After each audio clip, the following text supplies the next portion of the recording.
Audio Jungle.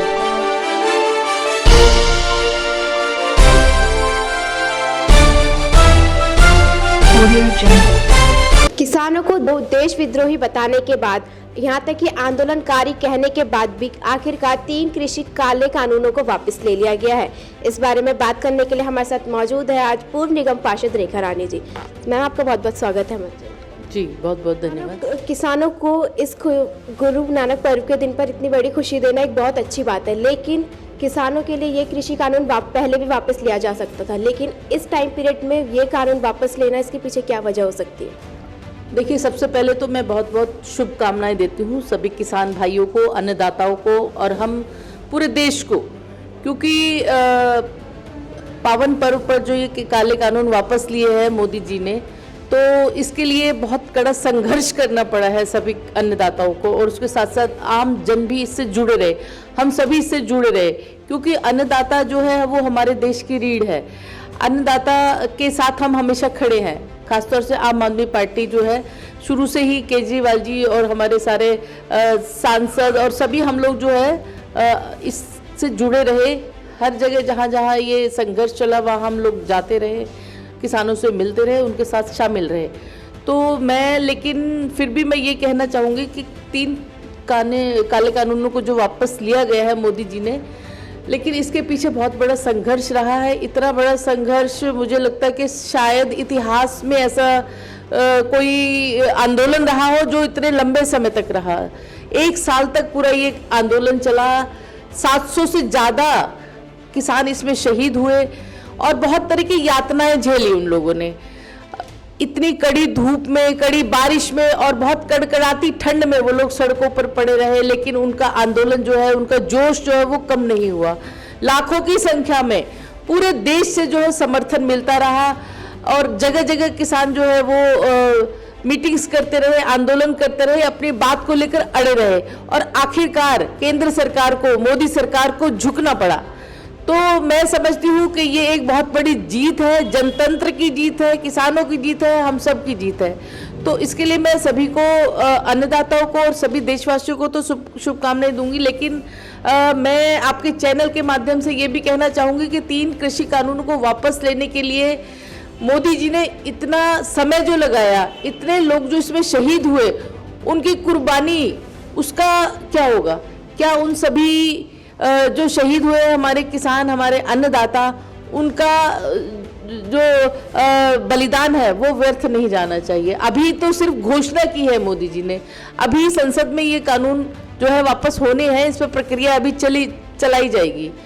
तो मैं यही कहना चाहूँगी कि बहुत देर कर दी, लेकिन अब जो ये हुआ है, जो घोषणा हुई है, तो कहीं ना कहीं इसके पीछे मैं समझती हूँ कि चुनाव आने वाले भी हैं और कुछ चुनाव जो अभी पिछले दिनों गए हैं, कुछ उपचुनाव थे अलग अलग राज्यों में जहां बीजेपी की जमानतें जब्त हुई, जहां बीजेपी जो है पिछड़ती जा रही है।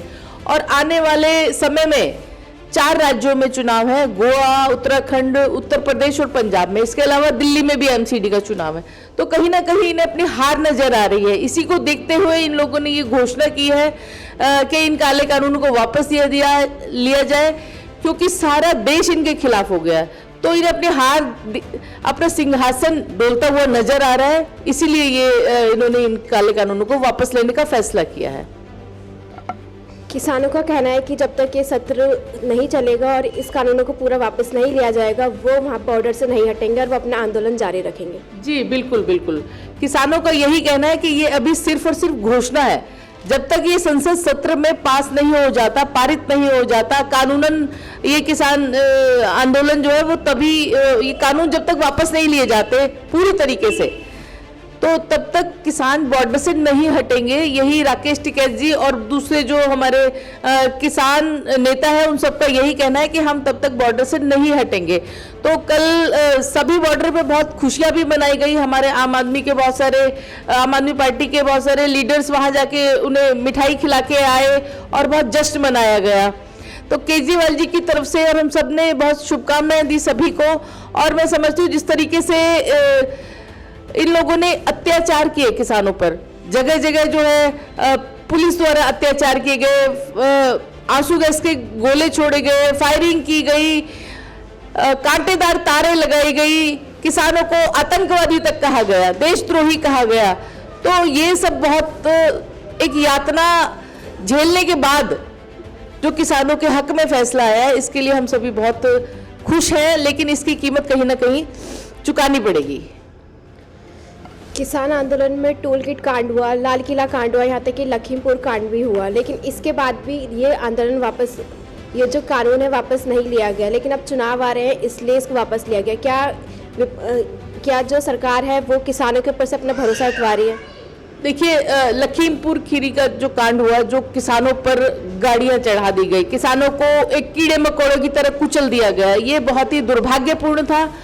और दुर्भाग्यपूर्ण इसलिए भी क्योंकि वो बीजेपी के नेता थे जिन लोगों ने गाड़ियों से किसानों को कुचल दिया था।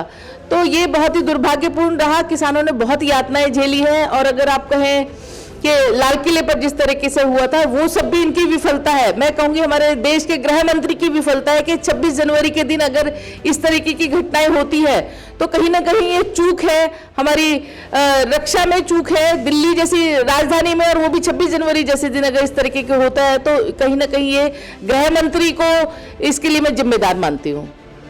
सर्दी गर्मी यहाँ तक कि कोरोना काल में दूसरी लहर में किसानों को मौत की घाट पर झोंकने के बाद इस कृषि कानून को वापस ले लिया गया है। ऐसे ही इंटरव्यूज को देखने के लिए देखते रहिए तेज निगाहें।